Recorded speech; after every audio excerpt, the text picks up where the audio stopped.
Today is October 24th, 2015. Joining us on the porch is local musician Bob Early. The best place for family. What are you waiting for? Where friendships run deeper. Come join us on the porch. So glad you're on the porch.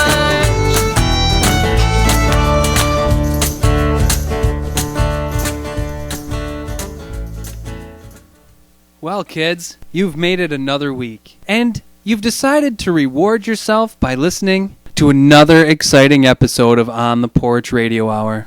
As we sat here in the studio space of On the Porch Radio Hour at Wooden Apple Farmstead, we were having a little bit of trouble with our sound equipment. And as I sat in my corner in my chair and cried, our music guest, Bob Early, started telling me a story about how, as I pulled the tissues out of the box, one automatically would reappear in the space where the other tissue just was. And he enlightened us by explaining that his uncle was the man that invented that process. He didn't invent the tissue, he invented something better. He took those tissues, those Kleenex, in the box and folded them so precisely that when you pull one out, it brings another. And that flap on the box provides just enough tension and friction that it allows the tissues to come apart and one to stay sticking out ready for your use. It's fairly brilliant. And then we got into this incredible discussion about how symbolic of life that is, and how lovely the relationship that Bob and I have been able to form is so well connected with that process of pulling one thing out of the box while another just reappears. And we've had such creative interaction and such creative existence together that we've decided we're going to start calling it the Kleenex relationship. Because as we pull one idea out of the hat, another one just pops right up. Like the ticket at the deli counter. You just pull one out and boom, there's another one right there, ready for the next person. Other people aren't grabbing our tissues. We're just pulling them out and letting everybody see. And then, as we hold that symbolic Kleenex, we then allow all of those ideas to flow right out through our nasal cavity and just be spread right there for the world to see if we choose to share. Yeah, it's lovely. So I want to thank Bob Early for being on the porch this week. And we'll be able to discuss our relationship more later. But for now, Bob, you're on the porch.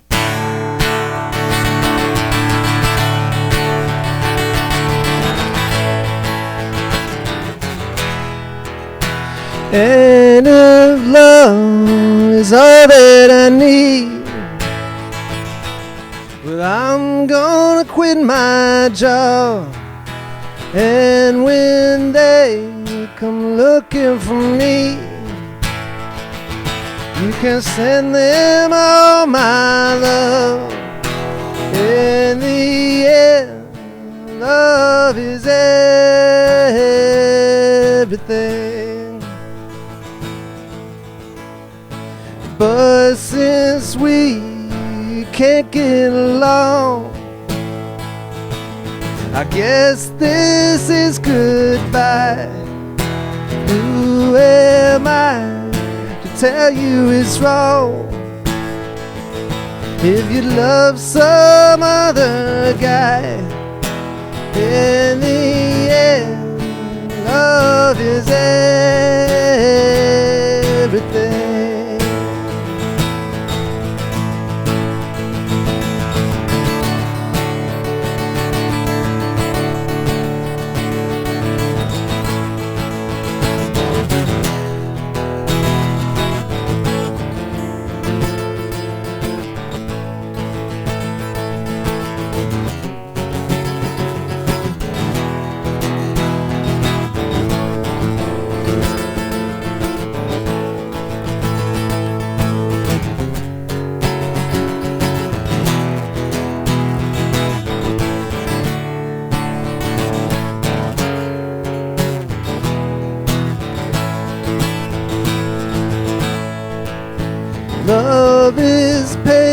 patient, love is kind.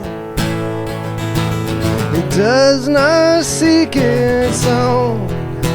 Love's the last thing on your mind. When the good Lord calls you home, in the end, love is everything.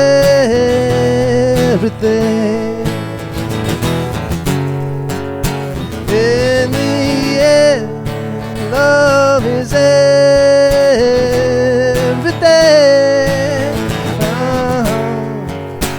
In the end, love is everything.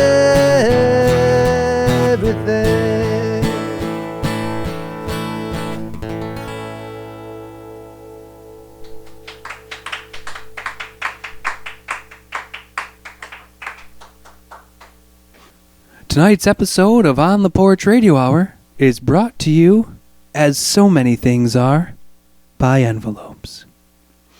Envelopes come in all the right sizes and flap styles for any mailing and announcement needs. With windows, without windows, white, brown, colored, or recycled. And let's not forget about Manila. You can seal them with wax tape or go with the new favorite. Just lick the glue edge and press the flap closed. You can find your favorite envelope style and find postage stamps to match, or you can pick out your stamps and then balance the image with a fitting envelope. Envelope. Are you asking yourself, why? Why would I care about envelopes? Allow me to remind you. Close your eyes and envision yourself at your mailbox. Now, reach in and pull out your mail. You know right away which envelopes you want to open, right? That's because, like our clothes, envelopes dress the message inside. Gentlemen, think about that the next time you are sending out your next professional correspondence. Because when I get an envelope in the mail that looks like it was an afterthought and just thrown on as the letter enclosed was headed out for the day, I won't open that envelope first, and that means someone else may have gotten my business instead of you. Envelope. Even if you write all of your messages by hand, and that can hardly be read, you can dress that mess for success with a quality envelope. Envelope. When you are out for a leisurely stroll and you turn a corner and are hit right in the face by quality, the guilty party can only be envelopes. Envelope. Envelopes. Wherever your mailing and shipping needs are sold.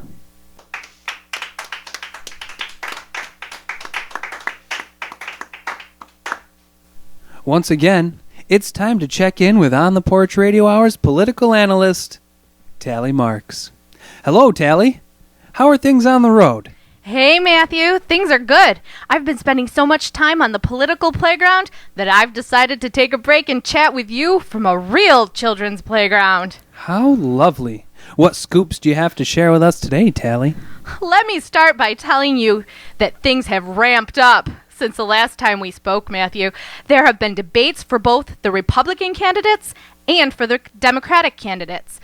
I have to be honest, I thought Donald Trump would have dropped out by now.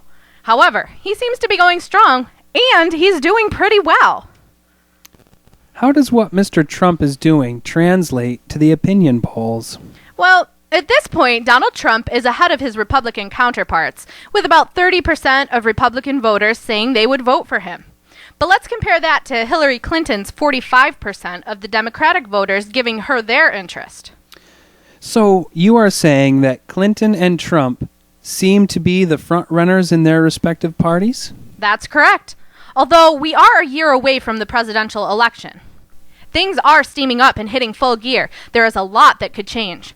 However, if the American public was voting on their candidates today, Donald Trump would be representing the Republican Party and Hillary Clinton would be representing the Democratic Party. Tally, Could you give us some analysis on the candidates' tactics and approaches to this process? What are they doing or saying to get the public's attention and gain that support? Well, Matthew, since I am on a playground, and I feel as though that is how some of these candidates are approaching this election, I will give it to you in playground terms. There are times that Mr. Trump likes to take the role of the bully and tries to intimidate the other candidates. Joe Biden likes to play hide and seek as he pops in and out of the race with his back and forth and whether he will run or not. Several not-so-strong candidates like to climb up the slide only to fall back down and just annoy the leading candidates.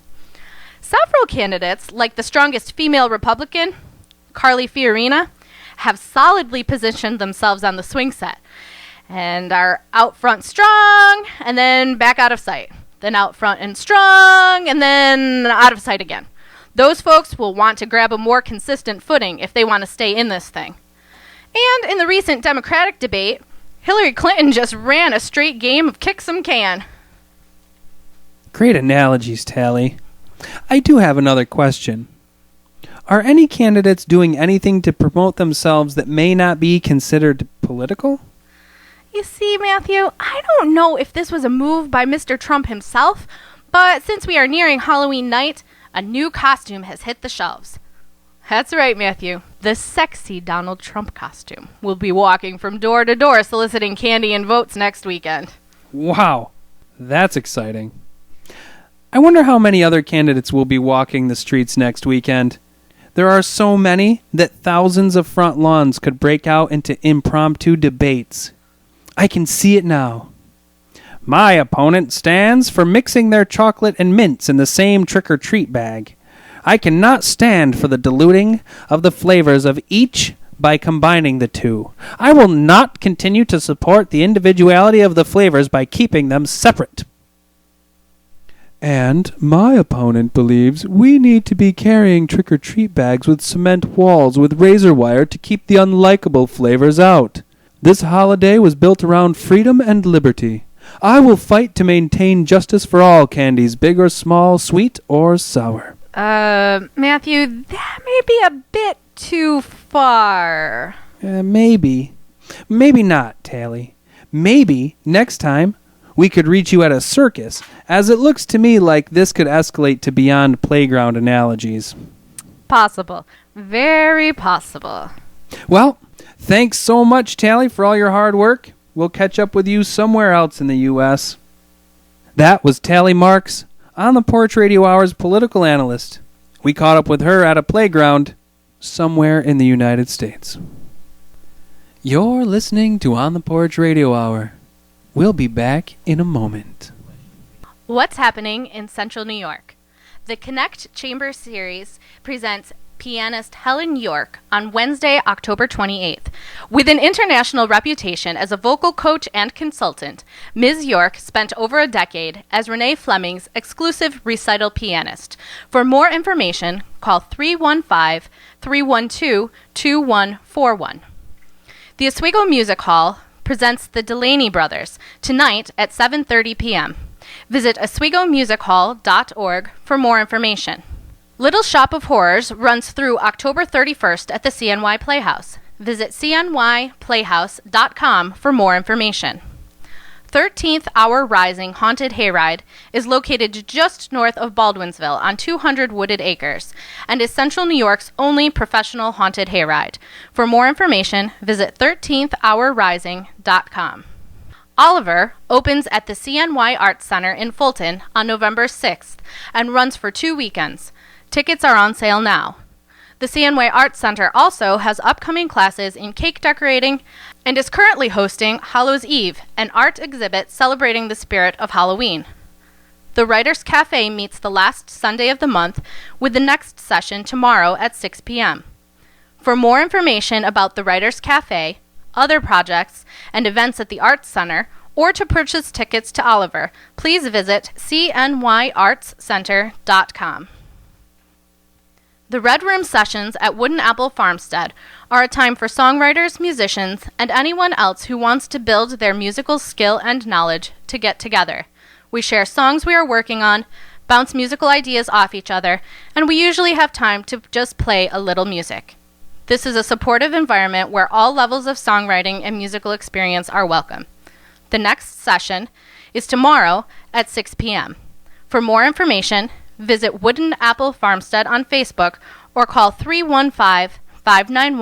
315-591-0711. So what do we decide? Interview song, or what? No, interview, Interview. and then I'll probably break in the middle All right. of the interview, have you sing a song, and then we'll... Teaching at Oswego State for the last 10 years, Bob Early has not only been writing with his students, but he's also been writing music. And I'm guessing, Bob, that I'm only guessing, I guess, Bob. But I'm guessing that you've been writing music longer than you've been teaching? That's true. Yeah. So how long have you been writing? I started writing songs when I was like... I remember my first attempt at writing a song, I was like about 7. Nice. And I wrote it. It wasn't very good. It was like, I remember when we met on something road, I was killing a frog and you were killing a toad. And it rhymed. Right. That's about what it had going for it. That's awesome. It was a country song. Yeah, it was. Yeah. Yeah. Were you playing an instrument then? I had like a toy guitar. Mm-hmm. I didn't know how to tune it or anything, but Oh, I was sure. picking it up and banging on the strings. Yeah. That's what you mean by playing it. That's right. That's Yeah. right. So you had some kind of an instrument in your hands. Yeah. That's cool. Yeah. And then it just got better from there. Well, I hope so. We'll tell you at the end of the show. So when would you say then that you feel like you had your first official song written? Yeah, I call those keepers. Like Okay. songs Mhm. that you like keep. I call that a keeper. Remember, my first keeper was freshman year of college. Nice. It was called the Underachievers theme song. Nice. Yeah. That's awesome. What a great song to have for your freshman year of college. Yeah, well, I was underachieving, Yeah. so they say write what you know. That's right. Yeah. That's right. Did You you know the irony of that song that ended up being covered by a group out of Princeton University, a group of guys. What were they called? Liquid Playground back in the 90s, because my friend had been in their band, and they covered it and got it like on an album and everything, and they credited me as Bob Early. They spelled my name wrong, but that's all right. Nice. All right, yeah. So, but that was just the irony of That's awesome. a bunch of Princeton graduates. You're right. Singing Underachievers Anthem. Yeah. Where did you attend school then? Oh, a bunch of places. Like Nice. it took me. I started at a little place called William Jewell College, which is around Kansas City. I grew up in St. Louis, Oh, all right. and then I dropped out of there pretty quick, and because I was underachieving, and then I did some community college. Graduated BA from University of Missouri. Okay. And I did grad school at St. Louis U. Nice. A Mizzou grad. Yep. That's cool. Mizzou. You knew it's called Mizzou. How'd you know that? Well, because when Gina and I are traveling on tour, Mm-hmm. we go into Kansas a lot, and we go into Missouri, and we drive through Missouri, and we've stayed and played in Missouri as well. But there's these huge billboards along the highway, and I think there's got to be like 10 or 12 in a row, and they're the Tigers. Is that right? Yeah. Yeah. And so there's all these black and gold billboards as you drive down, and they like some of them say Mizzou in big letters. Yeah, and they say like Missouri, Yeah. which is a play on Missouri. Right. Everybody, only people who say Missouri in Missouri are people from St. Louis or Kansas City. Everybody else says Missouri. Right. Yeah. Yeah, I've noticed that. I don't know if I would have pinpointed it to those two places, but it's definitely atypical to say Missouri in Missouri. Unless you're from St. Louis or Kansas City. Right. Yeah. Huh. That's a fun fact. That is a fun fact. I wonder why that is. Yeah, so Kansas City is split on the Missouri and Kansas state line. Yeah. Yeah, man, all sorts of education here happening on the Porch Radio Hour. Yeah. And some audience participation. Thanks. I like that.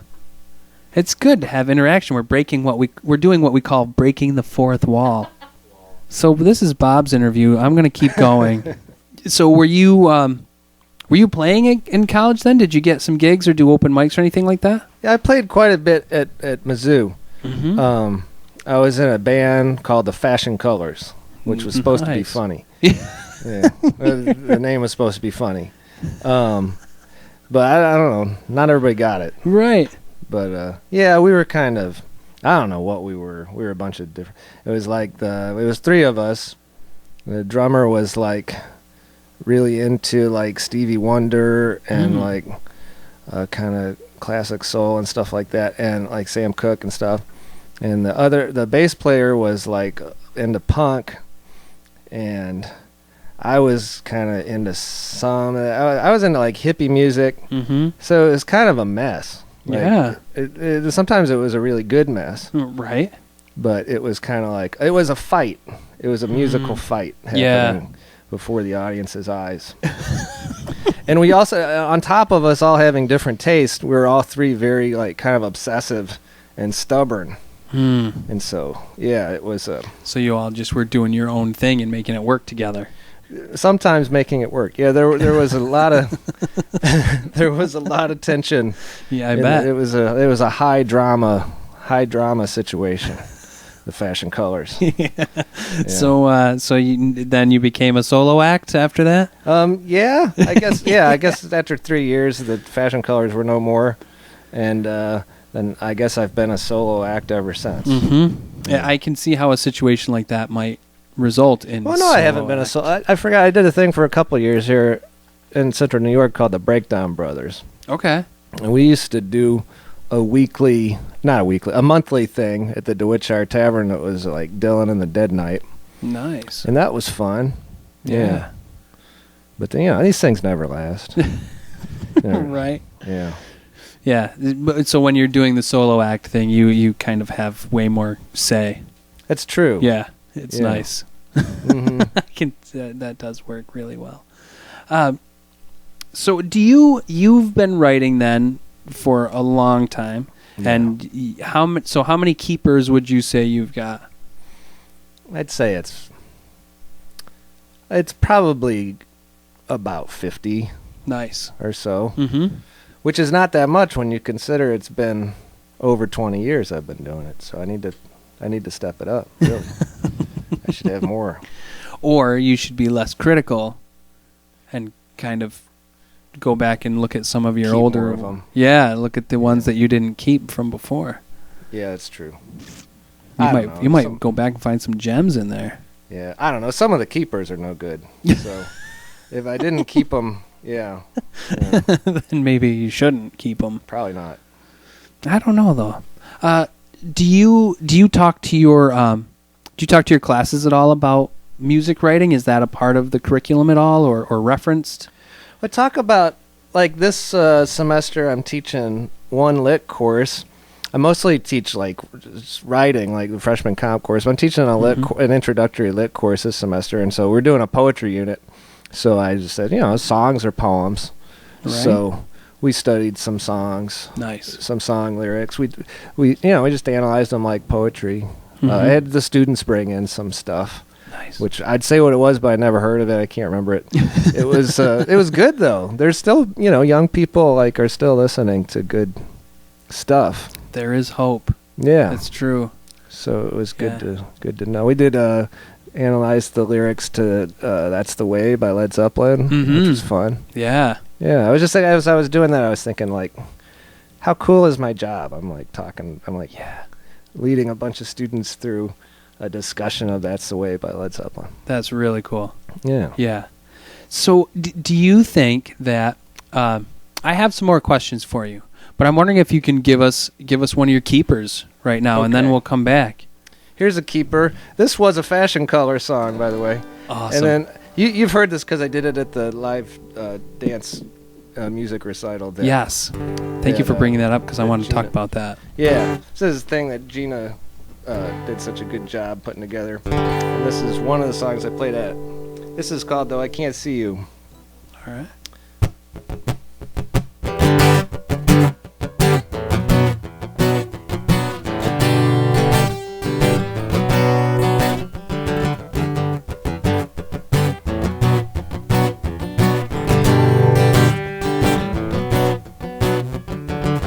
Though I can't see you, I can hear your voice fall each evening from the sky over the wall.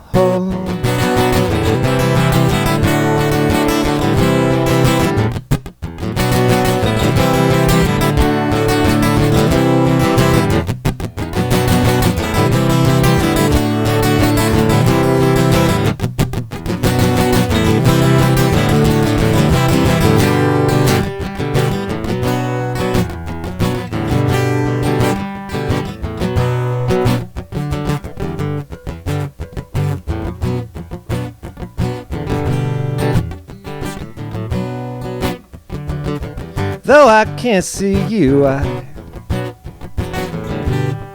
make out a figure moving as in strobe light, and scattered moving pictures.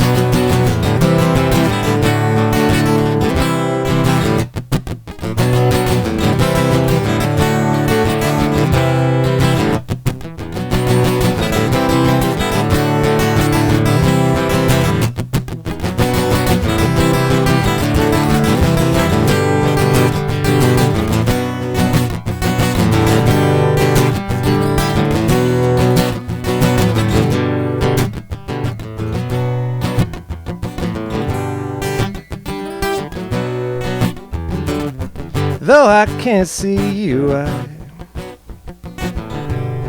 could really never. You skate so nicely by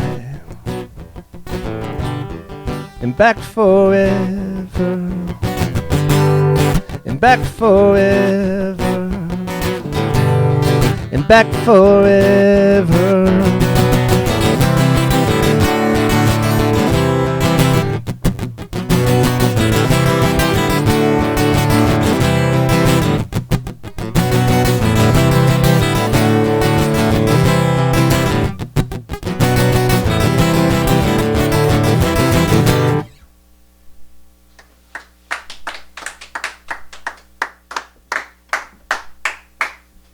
Awesome. That was great. Thank you. Yeah. So we're here with Bob Early on the Porch Radio Hour, and that was. Oh wait, that was a song. Did you give us the title before you started playing? Mm-hmm. It was "I Can." Although I can see you. Though, No. Though I can't see you. Though I can't. Yeah. Sorry. That's all right.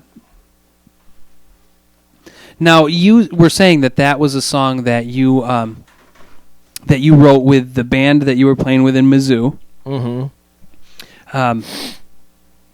And it was definitely a keeper.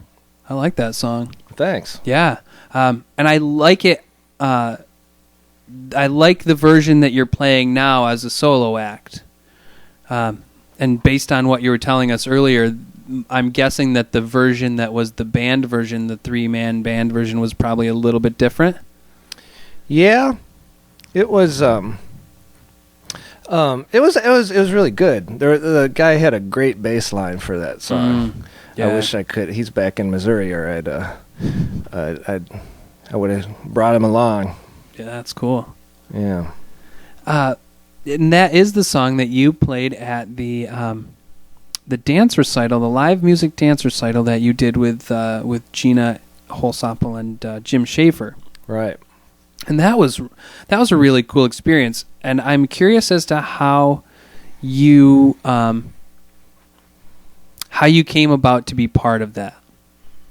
It's Facebook. Yeah. Yeah. That's everything nowadays. Right? I just started doing Facebook about a year ago. Okay. But so yeah, I'm always kind of surprised what a part of my life it's become. Because I used to always make fun of people for being on Facebook, Right. But then I started doing it.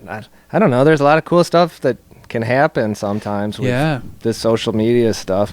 I guess I went to an open mic that John McConnell was doing at the Oswego Music Hall.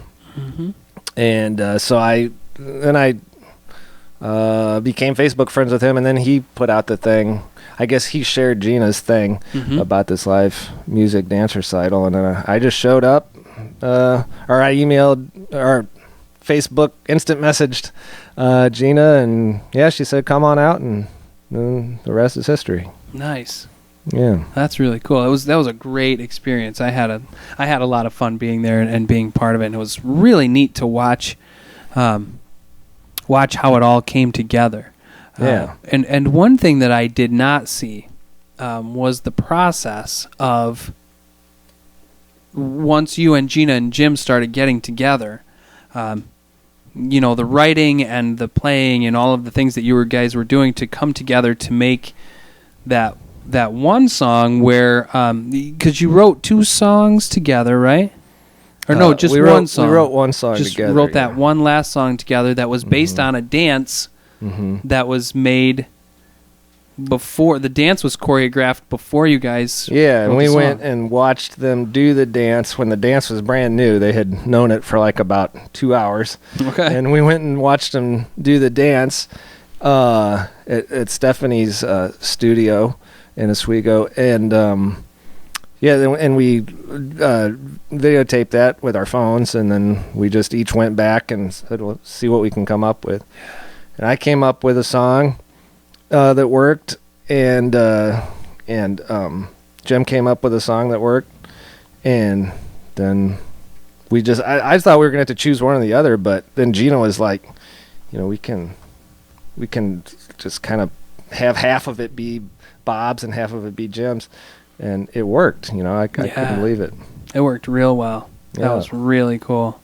So I'm hoping that that can be a future experience again. That can happen again, because that was really neat. Yeah, I'd do it again in a minute. Cool. And what that did too was that allowed for us to form a cool relationship. So you came and performed at our festival, and hung out here, and it's been really cool to become more aware of your music and the things that you're doing, and kind of how you're out in the community. So, that's a great segue. So what else are you doing? You're performing at open mics. Yeah.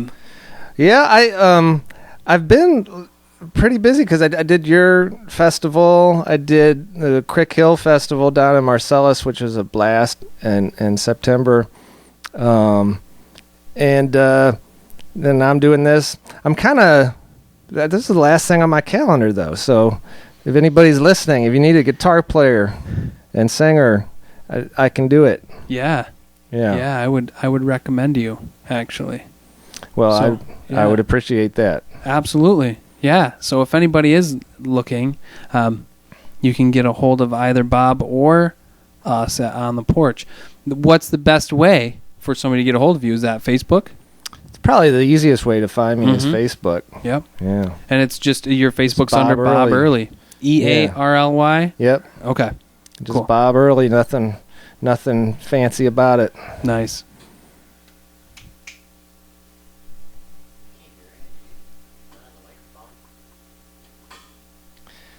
So since we'll be editing this part out, it is Jim, right?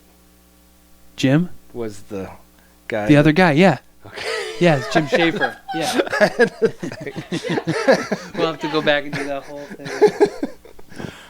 No, it's totally I Jim. got to know him pretty well, but this is just one of those things. I don't. Yeah. All right. Awesome. That would be terrible if it wasn't. At first I thought he was talking about me, and I was like, nah, I'm not Jim. No, that's not Jim. That's what I thought, too. Yeah. Hey, who's hosting the open mic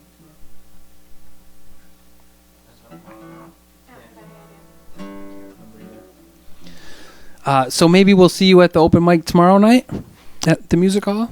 No. Maybe we saw you last night at the music hall. All right, we'll edit that out, too. Crap. We'll talk about that later. All right. Yeah. So, Couple weeks. in a couple weeks we might see you at the open mic. At the music hall? Yep. Yeah, I'll Yeah. come out to that. I've been to that one time, like I said, and that's a beautiful place to play. It is, and it seems like it keeps getting better and better. You know, they've got new sound equipment and new sound guys in there, and it's pretty cool. And that's Mark Wall is in charge of that thing, right? Mm-hmm. Yeah, he's on the board. Man, can he play? Yeah. That was I had so much fun at the Wooden Apple Festival, because I thought I should go like practice my songs a bit, and I went in the barn and Mark was in there, and I was like, let's jam a little bit, and that was the best part of the whole day. Yeah, it was just such a great jam session. Yeah, he's so good. He is. He is. He's always ready for a good jam session, and he's a great contributor to like just sit down and play with. He can either lead or follow you, or he's very. And it was really nice of him to do it too, because he was getting ready. He was going on next, and he was getting ready to play. So it was really nice of him to indulge my need to jam with somebody. Yeah, it's always fun, right? Yeah, that's cool. You have another song for us? Yeah. Awesome. Well, then I'm gonna shut up, man. This is Bob Early, and we are on the Porch Radio Hour, and we're gonna hear some more tunes.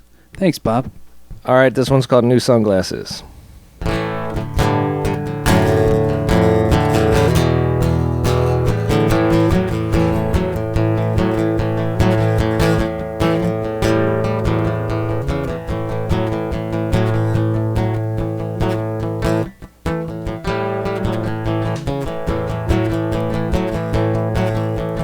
Keep on wearing my new sunglasses,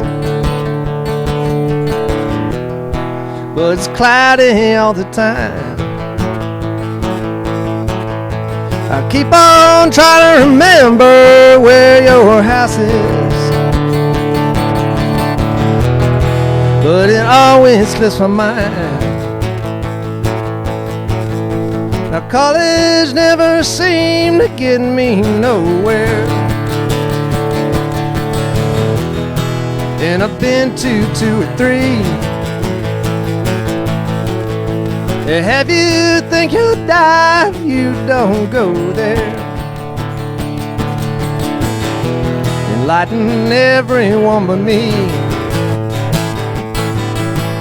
But before you run off to register, can you tell me just one thing? Are you feeling that much better since you messed up everything? Are you feeling that much better since you messed up everything?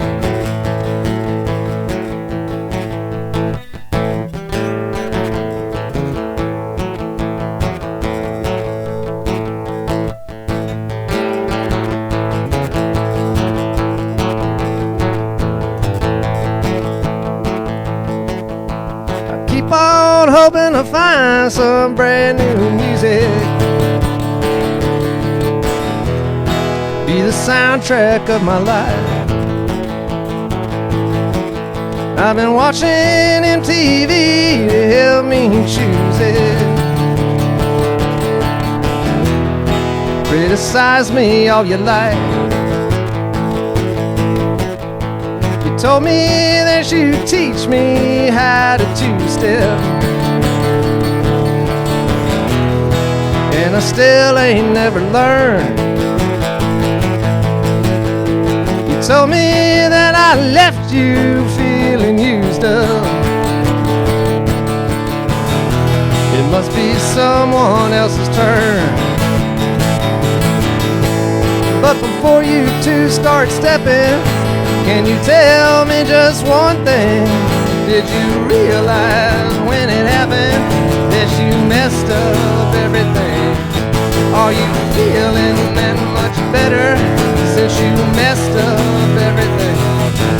Are you feeling that much better since you messed up everything?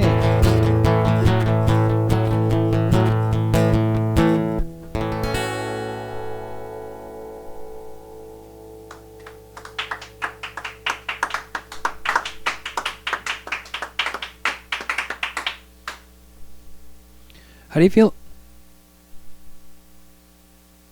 All right. How do you feel about playing another one, Bob? I can play another one. That would be great. Thanks. I think I'll slow it down a bit. All right. Leave you with a mellow and pensive song.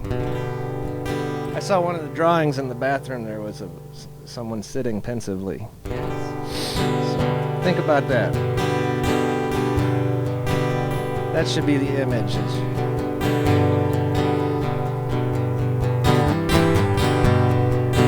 This is called I Don't Know.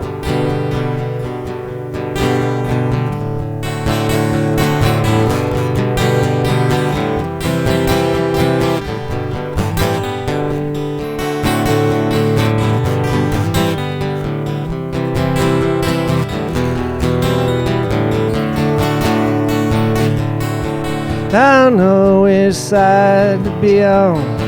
I don't know my left from right. I don't know when to flee. I don't know when to fight. I don't know. I don't know.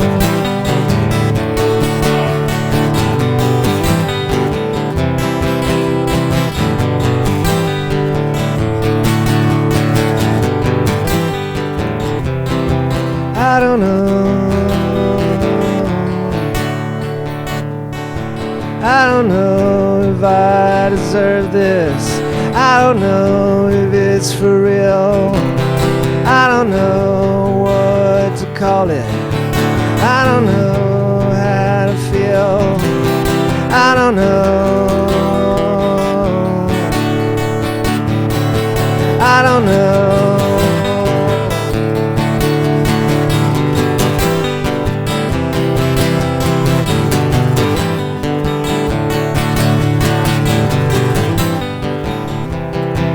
I don't know.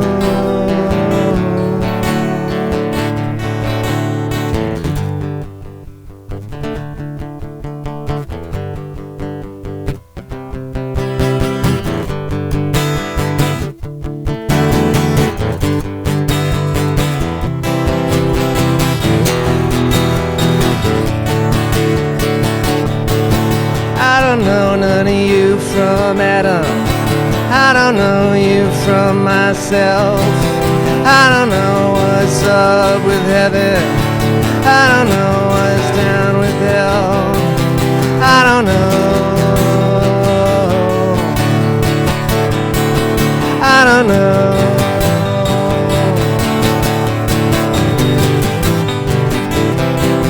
I don't know.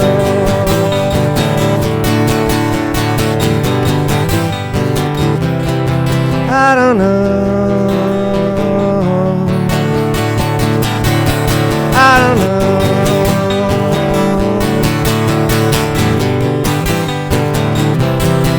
I don't know.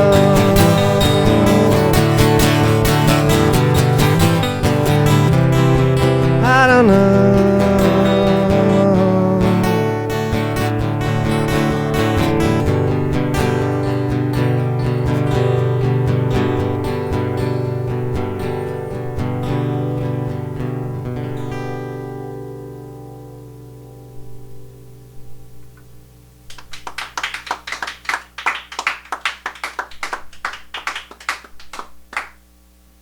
Pensive indeed.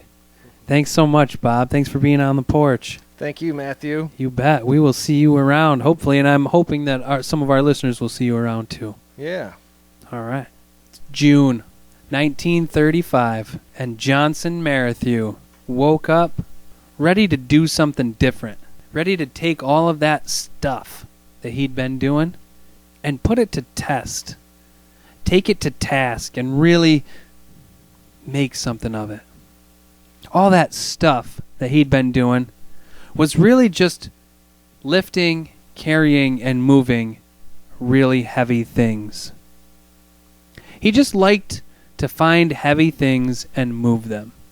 And it all started the year before when Mrs. Myers, the old widow out at the edge of town, put up a post, just nailed a little sheet of paper at the corner store, asking for help moving her old piano. Nobody played it anymore since she died. Johnson Merrithew was the man. He knew that Mrs. Myers was getting old and was just a super nice lady. He'd stopped there before just to say hi and see how she was doing, and she always had something ready to eat. Like she just knew he was coming. So when he knocked on the door, again, she met him at the door and gave him that smile like she knew he was coming. And she had a sandwich sitting on the table. And they sat, and they drank tea, and he ate his sandwich, and he moved the piano. And from that point on, he found everything he could that was big and oddly shaped and heavy, and he moved it, whether it needed to be moved or not. So there we were, in June of 1935, and Johnson was sitting at the local pub and he was having a good conversation with some folks, and the conversation got real fun, and everybody decided it would be really cool to test Johnson, see if he could move the statue that was in the middle of the next town over. Why not, they'd say. You're the biggest man in town.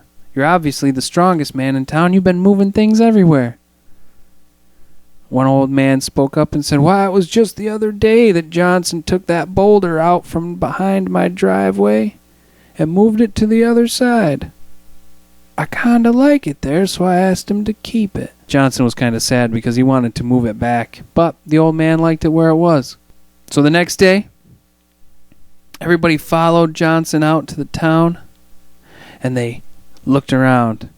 And it was getting late. So there wasn't anybody out. Johnson made his move, and he dragged that statue right off of the cement pedestal. It was a statue of a flying horse. And everybody from Tonkahogan thought that it was odd for their neighboring town to have a flying horse. They didn't know what it was for. It wasn't the high school mascot. There wasn't any plaque attached to it. They didn't know any stories about it. And they all agreed that the wings were way too small. No wings that small would lift a horse off the ground. So they needed to move it. And they did. What they didn't realize, though, was that there was somebody watching. And they all silently cheered and clapped Johnson on the back. And as they started to make their way back out of town, that man came out of his house and very politely asked to talk to Johnson for a moment. Johnson knew that the gig was up, so he said, I'll move it back. The old man said, "No, I don't care about you moving it back. I think it's funny. We'll leave it so when everybody wakes up in the morning, they can find it. And then we can all move it back. No, what I want to talk to you about is that it would be real nice to have you come with me in a few weeks to the weightlifting tryouts." Johnson said, "Tryouts for what?" The old man said, "We're only a year away from the Olympics. They're going to be in Berlin, Germany. And I want you to represent this country in weightlifting." Well, it only makes sense. And it made sense to Johnson, too. And when he went home and started telling his family, they didn't think it made very much sense. They don't have you moving boulders and pianos and statues in the Olympics. And you're going to tryouts next week? So Johnson said, "You're right." There was a boxing club not too far from Johnson's house. So he made his way over to the boxing club, told the owner his story, and asked if he could start training there, start working out. The owner said, "Great, you can do that, sure. As long as I get to hang your autographed picture on my wall when you get back from the Olympics." And it was born, the movement to get Johnson to the Olympics. So the first day of his real training is what the owner of the boxing club said. "This is your real training now. No more pianos and boulders and statues for you." He had him doing what's called the deadlift. And he put a large amount of weight on the bar, and he said, let's start there. You'll have to go much bigger, but let's start there. Took Johnson through all of the postures and the lifting techniques, and it wasn't bad. For his first lift, it wasn't bad. So as they continued, it only got better. 3 days before Johnson was supposed to leave to go to the tryouts, he decided to get up early, and the owner of the boxing club had given him his own key, so he let himself in. Wanted to get an early morning lift before he went out to jog and then come back to do some more technique training. When he bent down, checking all of his technique, getting his posture right, gripping the bar, everything felt good. And he was just using the weight that they had used the day before. So he knew he could do it. And that's when the hamstring, that muscle going down the back of Johnson's right leg, made an audible popping sound and left Johnson lying in what was described as the fetal position until the owner came an hour later to find him heaped up there next to the barbell. This turned into quite a circus because as Johnson went down, he kind of settled partially with his arm underneath the barbell, and he had bent his elbow. And when he tried to pull it out, it was stuck between the barbell and the floor. So there was some wrestling that needed to happen.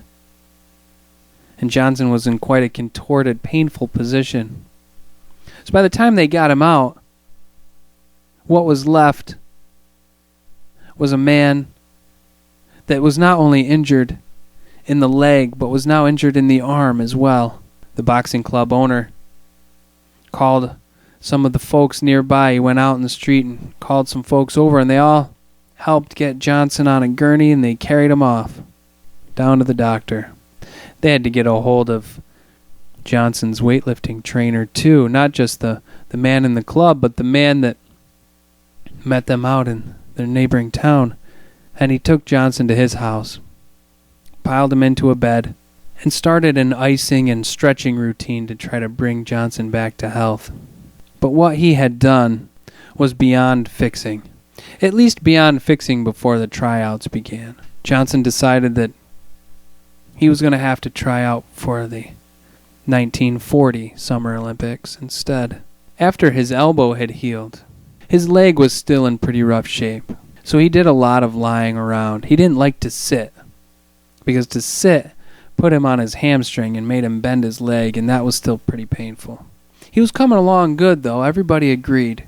And what would happen is some folks would come and they'd help him off the bed down onto a weightlifting bench, and they would hold the bar, and he would bench press.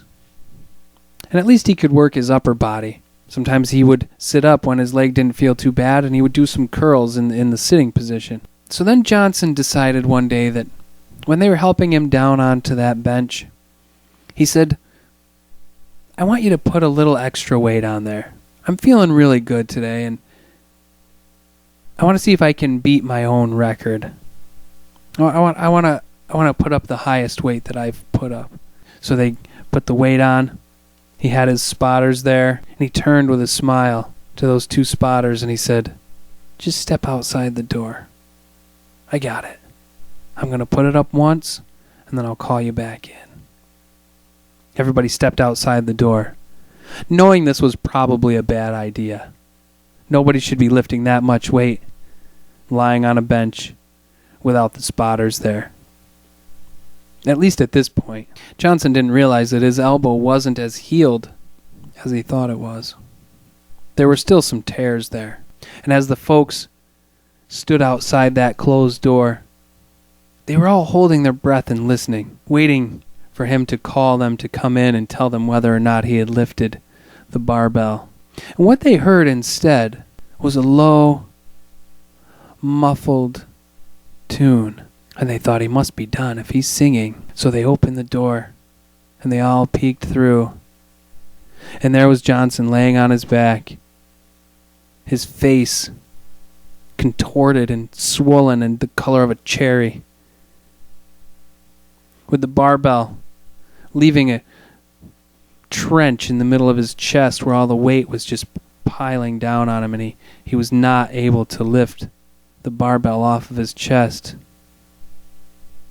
But through that bright red face with all of the veins sticking out of his forehead and tears running out of his eyes, they knew the tune. And they sang along because it was true. That's where Johnson belonged. Right there, they sang, "This is my home. This is my only home. This is the only sacred ground that I have ever known. And should I stray in the dark night alone, rock me, goddess, in the gentle arms of Eden. Rock me, goddess, in the gentle arms of Eden."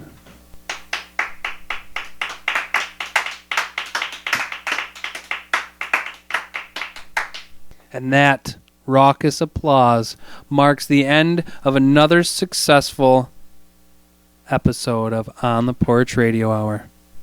I want to give some great thanks to Bob Early. Thanks for being on the show. Thanks for making the trip out here and letting us hear some of your tunes and sharing your story with us. And the next time I pull a tissue out of a box, I'm going to be so excited to know that the next tissue pops up because of your family tree. That's exciting stuff. And there's always exciting stuff happening here on the porch. So I want to thank everybody that's listening on our website, www.ontheporch.weebly.com. Just clicking on that watch and listen tab every Saturday. Shoot, every day. We've got enough episodes that you can watch every day for weeks. And that feels good. And the only reason we can do that is because of people like you and the support that you give us. And so, someday, maybe even you will be on the porch. And until then, peace to your journey.